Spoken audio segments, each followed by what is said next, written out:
Hello student, welcome to Step Up Academy. तो student जुड़ जाइएगा स्टेप अप एकेडमी के साथ, क्योंकि हम सोशल साइंस कंप्लीट कर रहे हैं। आप सभी लोग हमारे साथ जुड़े हुए हैं, ठीक है ना। तो आपको ये वीडियो अपने दोस्तों को भी भेजना है, खुद भी देखना है, क्योंकि नॉलेज बढ़ना कोई बुरी बात नहीं है, अच्छी बात है। क्योंकि हर एरिया में आप जहाँ भी जाएंगे नॉलेज की बात तो की ही जाती है, ठीक है ना। तो देखो, इससे पहले वाले वीडियो में हम फेडरलिज्म की पूरी थ्योरी कंप्लीट कर चुके हैं।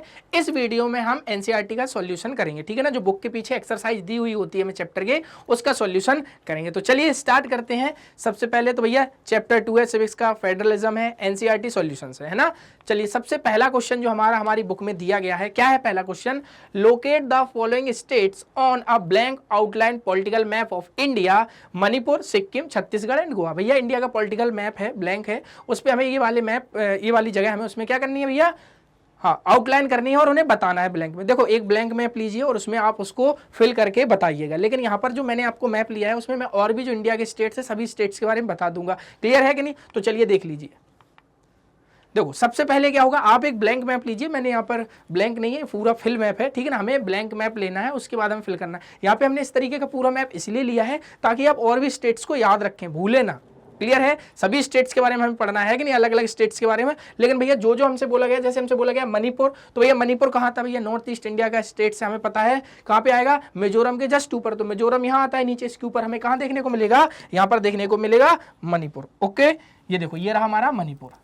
क्लियर? कुछ ऐसा होता है अरुणाचल प्रदेश, नागालैंड, मणिपुर, मिजोरम, त्रिपुरा, मेघालय और असम। 1 2 3 4 5 6 और क्या गया हमारा, है ना? कहीं छोड़ दिया क्या कुछ? देखो 1 2 3 4 5 6 7, ये हमारे 7 स्टेट्स हो गए जो नॉर्थ ईस्ट इंडिया के स्टेट्स हैं हमारे वो। तो यहाँ पर हमें देखने मिलता है मणिपुर मिजोरम से ऊपर। सबसे ऊपर हम यहाँ देखते हैं अरुणाचल प्रदेश, नागालैंड, मणिपुर, मिजोरम, त्रिपुरा, मेघालय और असम। ये नॉर्थ ईस्ट इंडिया के हमारे स्टेट्स हैं जिन्हें हम 7 सिस्टर्स के नाम से जानते हैं। तो हमसे फिल करने के लिए क्या क्या बोला गया था? ब्लैंक मैप लेना है हमें। 1 रुपए का आ जाता है ना। जिस तरीके से आप 1 रुपए की चॉकलेट खा सकते हैं, उसी तरीके से आप 1 रुपए का मैप खरीद सकते हैं अपने पास वाली स्टेशनरी से, है ना। तो देखो हमसे बोला गया था मणिपुर, तो देखो ये रहा हमारे यहाँ पर मणिपुर। क्लियर है? दूसरा दिया गया है सिक्किम। तो सिक्किम कहाँ पे हमें देखो यहाँ पे देखने को मिलता है, इधर नेपाल उधर भूटान के बीच में छोटी। आगे दिया था छत्तीसगढ़, तो देखो मध्य प्रदेश। क्लियर? मध्य प्रदेश के बगल में ये देखो छत्तीसगढ़। इसके बाद हमें दिया गया है गोवा। तो गोवा देखो हमें छोटा सा दिखता है यहाँ पर, ये रहा हमारा गोवा। इसके अलावा अगर और भी कोई मैप पूछ लेता तो वो भी हम फिल कर सकते हैं। तो आप लोगों के लिए एक होमवर्क रहेगा, 28 स्टेट्स और 8 यूनियन टेरिटरी को मैप में फिल करना है। ब्लैंक मैप लेना और उसमें इन सभी स्टेट्स को हमें और यूनियन टेरिटरी को फिल करना है, ठीक है। ये आप लोगों के लिए होमवर्क है मेरी तरफ से। अभी तक होमवर्क नहीं दिया, लेकिन अब मैंने होमवर्क दे दिया, तो आप सभी लोगों को करना है होमवर्क, ठीक है। हमें ब्लैंक मैप लेना है, लेकिन मैंने ये मैप इसलिए लिया है ताकि आप और भी स्टेट्स को देख सकें। क्लियर है? और भी जो नाइबरिंग कंट्री हमें देखने को मिल रही है उन सभी को आप देख सकें। नॉलेज हमें जितनी ज़्यादा मिल सके उतनी अच्छी बात होती है। क्लियर है? अब चलते हैं क्वेश्चन नंबर 2 पे। Identify and share 3 federal countries other than India. हमें आइडेंटिफाई करना है और उसको सेट करना है मैप पे फेडरल कंट्रीज जो इंडिया के अलावा, other than India, other than यानी इंडिया के अलावा हो, on a blank outline political map of the world. World के पॉलिटिकल मैप पे हमें ये सारी क्या करनी है? सेट करनी है। तो देखो भैया ये वर्ल्ड का पॉलिटिकल मैप रहा, यहाँ पर ये ब्लैंक है। अब सबसे पहली कंट्री हमें दी गई है ब्राजील। कहाँ आएगी ब्राजील भैया बताओ? आप लोगों को पता है कि सर कहाँ आएगी? ये तो यूएसए कनाडा वाला पार्ट आ गया है। तो ब्राजील कहाँ आएगी? यहाँ आएगी या फिर यहाँ आएगी? तो देखो ये हो गया अफ्रीका कॉन्टिनेंट, ये आ जाती है हमारी ब्राजील इस वाले रीजन में। तो देखो यहाँ पर आपको इस वाले कॉन्टिनेंट में ये वाली जो कंट्री है, ये क्या है भैया? ये है ब्राजील। क्या है? ये है ब्राजील। डन। दूसरा बोला गया था साउथ अफ्रीका। साउथ अफ्रीका कहाँ है? तो भैया ये अफ्रीका कॉन्टिनेंट की सबसे नीचे वाली ये जो कंट्री है, ये है साउथ अफ्रीका। डन। आगे दिया गया था रसिया। तो रसिया कहाँ है भैया? ये देखो इंडिया के ऊपर ये बड़ा वाला जो पोर्शन हमें दिख रहा है, ये है रसिया का। क्लियर है? डन कि नहीं? ये हमें हमसे बोला गया था इंडिया के अलावा ये जो 3 फेडरल कंट्रीज हैं, outline political map of India, यानी पॉलिटिकल मैप ऑफ इंडिया नहीं, पॉलिटिकल मैप ऑफ वर्ल्ड है। क्लियर है? इंडिया के मैप में थोड़ी आएंगी।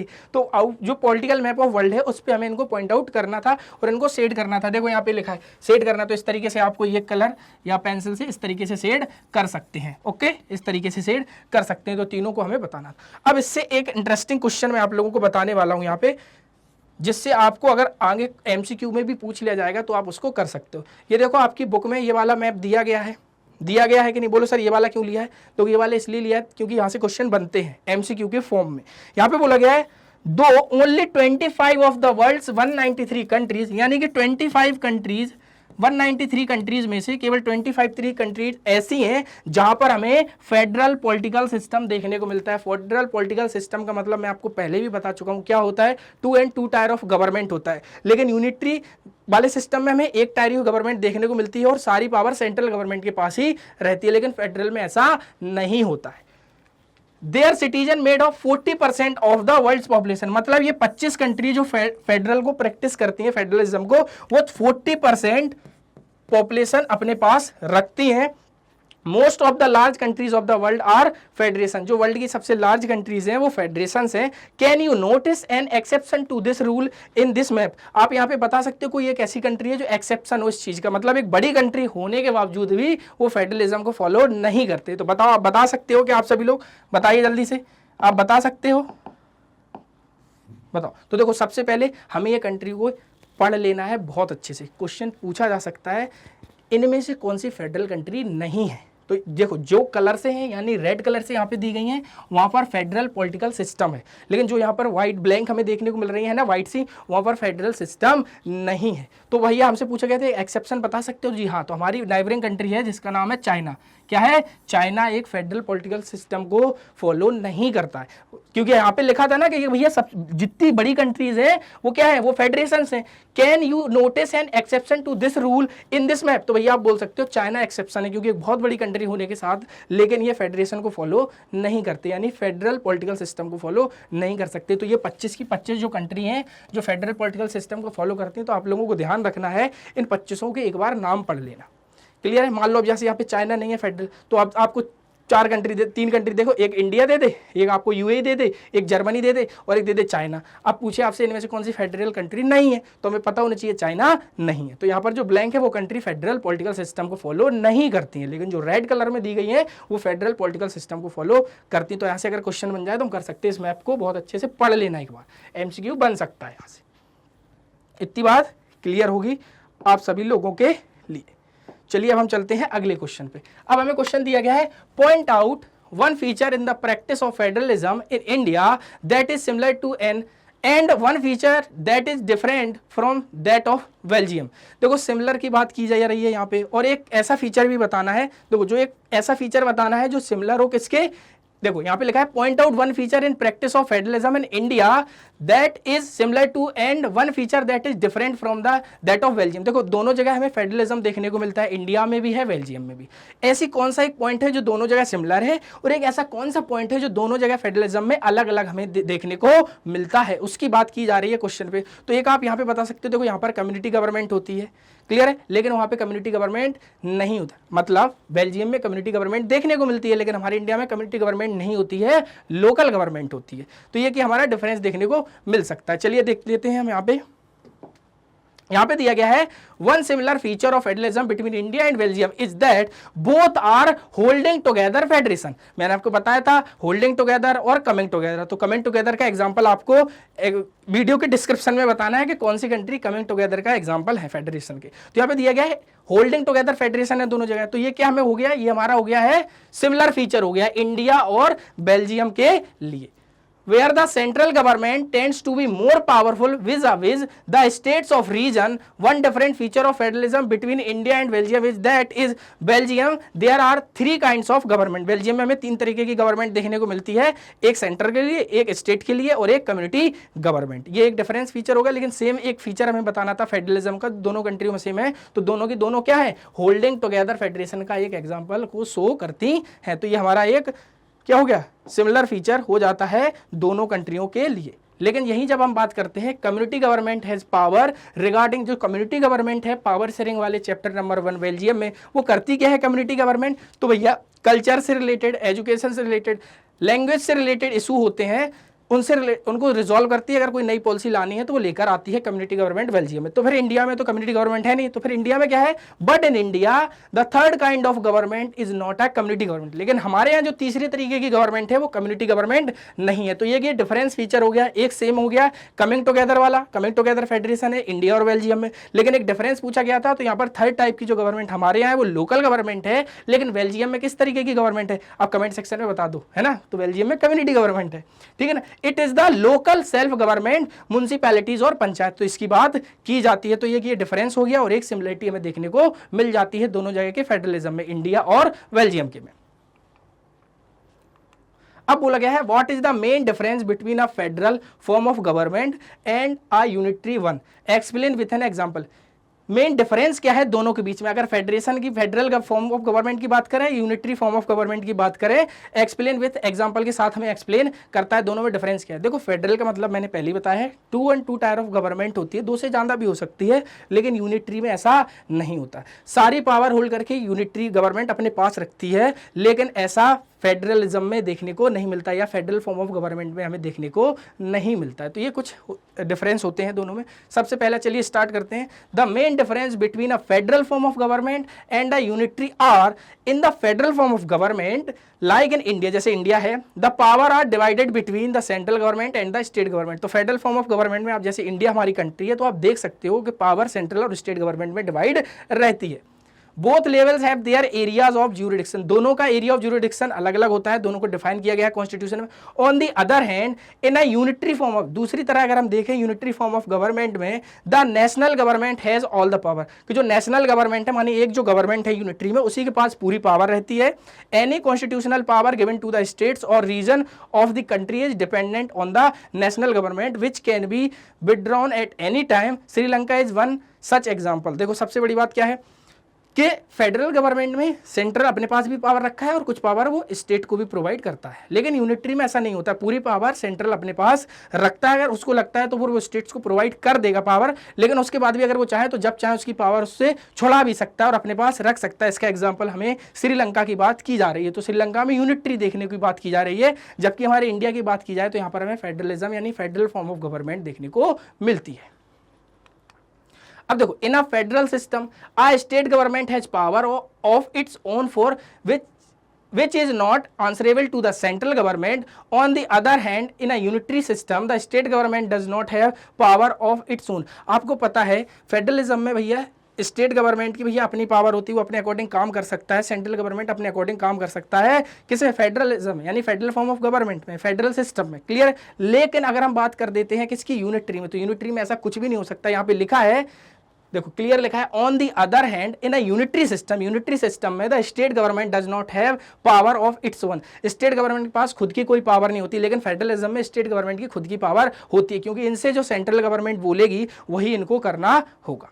ओके, इतनी बात क्लियर है। तो यहाँ पर आपका इसका एग्जांपल श्रीलंका लिख सकते हो यूनिटरी का, और आप फेडरलिज्म की बात करते हो तो इंडिया लिख सकते हो, बेल्जियम लिख सकते हो। ओके, अब चलते हैं क्वेश्चन नंबर 5 में। State any two difference between the local government before and after the constitutional amendment in 1992। दो डिफरेंस बताने हैं बिटवीन लोकल गवर्नमेंट है ना और कॉन्स्टिट्यूशनल अमेंडमेंट जो हुआ था 1992 से पहले, आफ्टर के बाद, यानी पहले लोकल गवर्नमेंट क्या थी और बाद में क्या हो गई है, तो उसके दो डिफरेंस हमें देखने को मिलते हैं। यानी 1992 से पहले के और 1992 के बाद में जब कॉन्स्टिट्यूशनल अमेंडमेंट हो जाता है तो लोकल गवर्नमेंट में ऐसे क्या चेंजेस हमें देखने को मिलते हैं, चलिए देख लेते हैं यहाँ पे। तो कॉन्स्टिट्यूशनल अमेंडमेंट इन 1992 और सबसे पहला लोकल गवर्नमेंट बिफोर 1992, यानी 1992 से पहले की गवर्नमेंट की यहाँ पे दो हमसे बताना है, और लोकल गवर्नमेंट आफ्टर 1992 की बात की जा रही।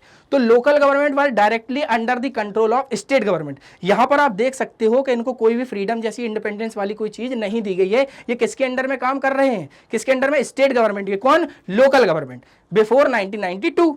इसके अलावा elections were controlled by the state government, elections को कंट्रोल किया जाता था स्टेट गवर्नमेंट के द्वारा। ये 1992 से पहले की बात की जा रही है लोकल गवर्नमेंट से रिलेटेड। लेकिन 1992 के बाद क्या हुआ? Local government has got some power of their own. Local government को भी खुद की उसकी कुछ पावर प्रोवाइड की जाती है, लेकिन पहला ऐसे नहीं था।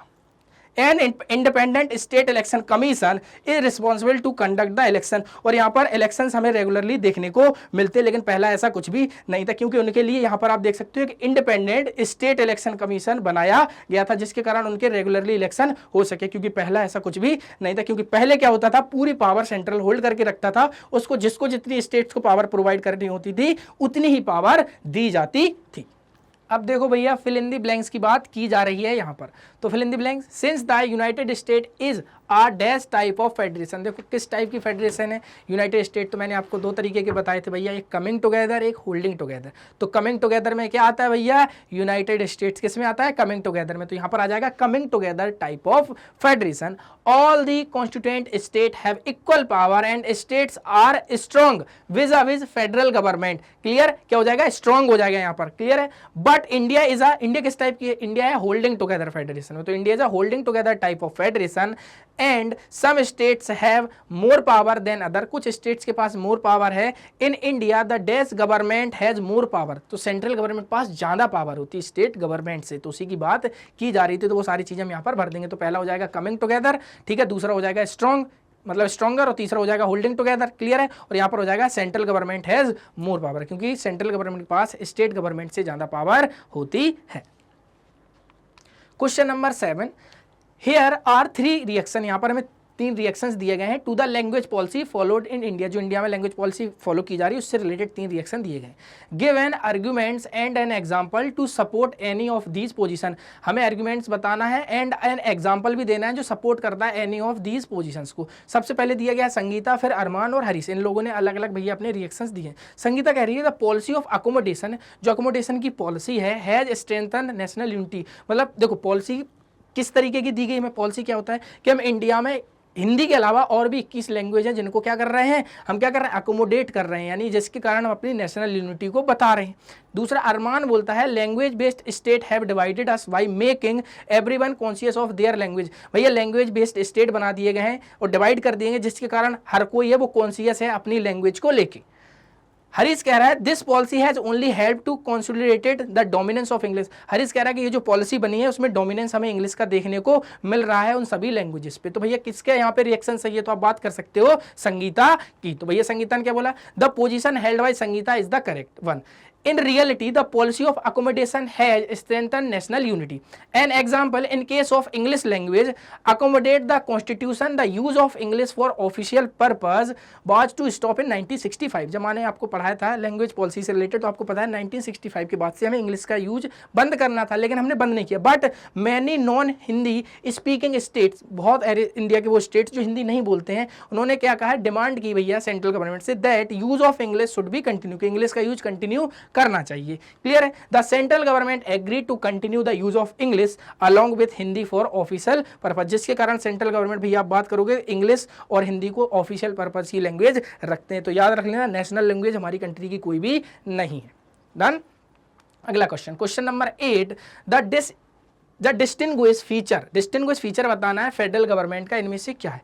पहला है national government give some power to the provincial governments, एक ऑप्शन ये हो गया। दूसरा power is distributed among the legislature, executive and judiciary. ये भैया क्या ऑर्गन ऑफ गवर्नमेंट में पावर शेयर की जाती है, गलत, ये नहीं आएगा। इसका फेडरल गवर्नमेंट में क्या है, level of form of level में पावर डिवाइड की जाती है। तो देखो यहाँ पे दिया गया है elected official exercise supreme power, जो इलेक्टेड ऑफिशियल होते हैं वो सुप्रीम पावर को एक्सरसाइज करते हैं। Government power is divided between different level of government, यानी कि जब पावर को डिफरेंट लेवल में पावर को शेयर किया जाता है उसी को बोलते हैं फेडरल गवर्नमेंट। तो ऑप्शन डी हमारा एकदम करेक्ट हो जाएगा। तो भैया ऑप्शन डी हमारा करेक्ट आंसर हो जाएगा। क्या हो जाएगा, ऑप्शन डी हमारा करेक्ट आंसर हो जाएगा, यानी ऑप्शन डी हमारा एकदम करेक्ट है। क्योंकि भैया क्या है, between different level of government में जब पावर शेयर की जाती है वही तो फेडरल गवर्नमेंट बोली जाती है।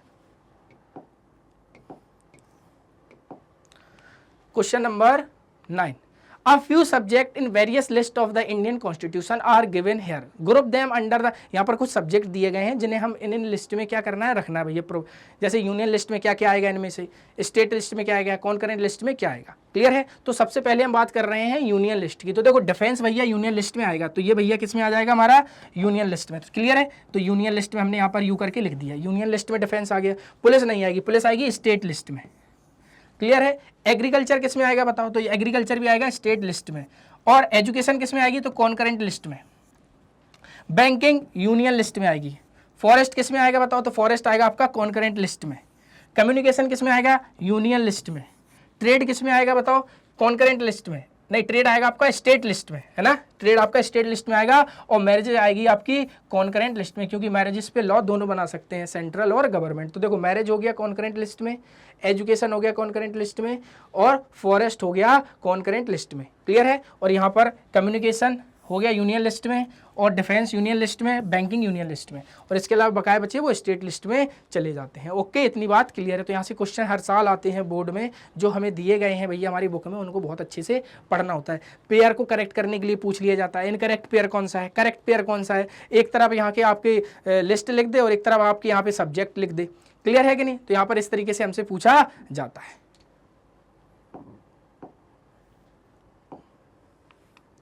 देखो अब यहाँ पे दिया गया था स्टेट लिस्ट में, देखो पुलिस, एग्रीकल्चर और ट्रेड हो गया है हमारा, है ना। यहाँ पे फॉरेस्ट, एजुकेशन और मैरिज, ये तीनों कॉन्करेंट लिस्ट में हो गए हैं, और स्टेट लिस्ट में पुलिस, एग्रीकल्चर और ट्रेड हो गया है। डिफेंस, बैंकिंग, कम्युनिकेशन हमारा यूनियन लिस्ट में हो गया है। Question number 10, examine the following pairs that give the level of government in India and power the government that all level to make law on these subject, mention against each which of the following pair is not correctly matched। इनमें से कौन सा pair not correctly matched है? तो सबसे पहला दिया गया स्टेट गवर्नमेंट, स्टेट लिस्ट से रिलेटेड बात करवाएगा, उसमें लॉ बनाएगा। सेंट्रल गवर्नमेंट यूनियन लिस्ट से रिलेटेड रहेगा भैया। सेंट्रल एंड स्टेट जिस दोनों में आते हैं उसको कॉन्करेंट लिस्ट बोलते हैं। लोकल गवर्नमेंट रेसिडुअरी पावर्स नहीं है, ये किसके पास रहती हैं? ये भैया सेंट्रल गवर्नमेंट के पास रहती हैं। किसके पास? सेंट्रल गवर्नमेंट पास, ना कि लोकल गवर्नमेंट पास। तो इसलिए हमारा डी आंसर एकदम करेक्ट हो जाएगा। ओके, तो भैया क्योंकि इसके ऊपर रेसिडुअरी पावर्स के ऊपर ही लॉ बनाने का काम सेंट्रल गवर्नमेंट का होता है, ना कि लोकल गवर्नमेंट से रिलेटेड कोई भी बात की जाती है यहां पे। अगला question number 11, match list 1 and with list 2 and select the correct answer using the code given below the list. भैया लिस्ट 1 और 2 दी गई और इनमें से जो लिस्ट मैच हो रही है उसको यहाँ पर हमें टिक करना है। क्लियर है? ऑप्शन में सबसे पहला देखो, हमें जब कुछ नहीं आता लेकिन हमें एक चीज पता है यहाँ पे। देखो सबसे पहला दिया गया ग्राम पंचायत में, इसमें से क्या आएगा भाई? सरपंच ही आएगा। क्लियर है? जब लोकल लेवल पे हम पावर की बात करते हैं तो भैया 4 का बी होगा।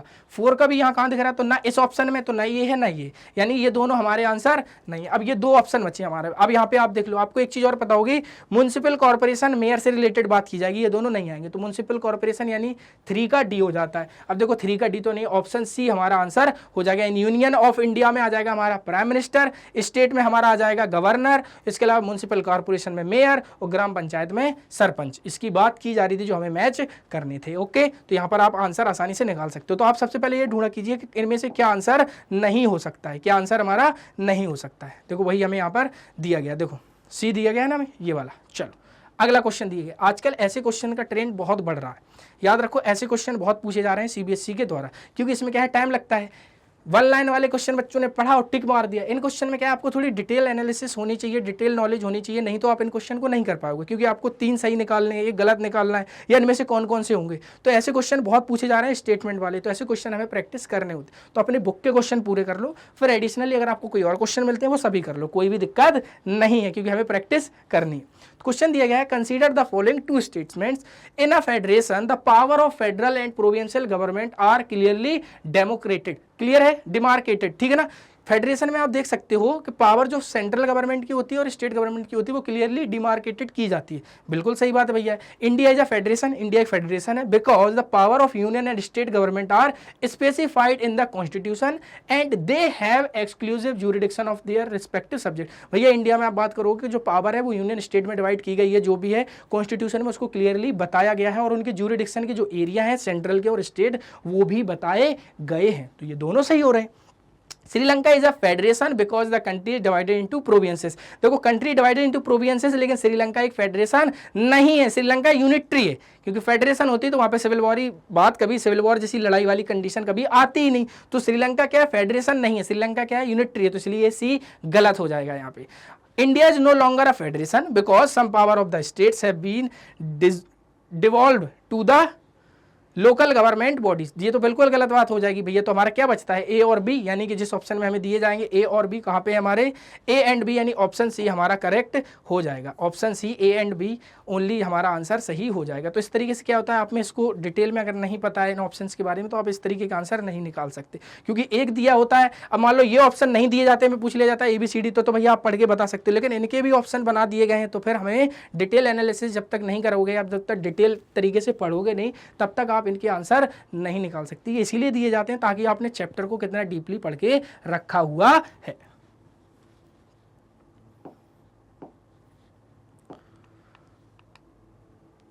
अब देखो तो इस तरीके से हमारा पूरा चैप्टर का एक्सरसाइज कंप्लीट हो जाता है। अगर अभी भी आपको कोई डाउट बचता है तो कमेंट सेक्शन में कमेंट कर सकते हैं। तो उम्मीद करता हूँ ये वीडियो आपको पसंद आया होगा। वीडियो पसंद आए तो वीडियो को लाइक करें, चैनल को सब्सक्राइब करें। तब तक के लिए मिलेंगे नेक्स्ट वीडियो में। Thank you.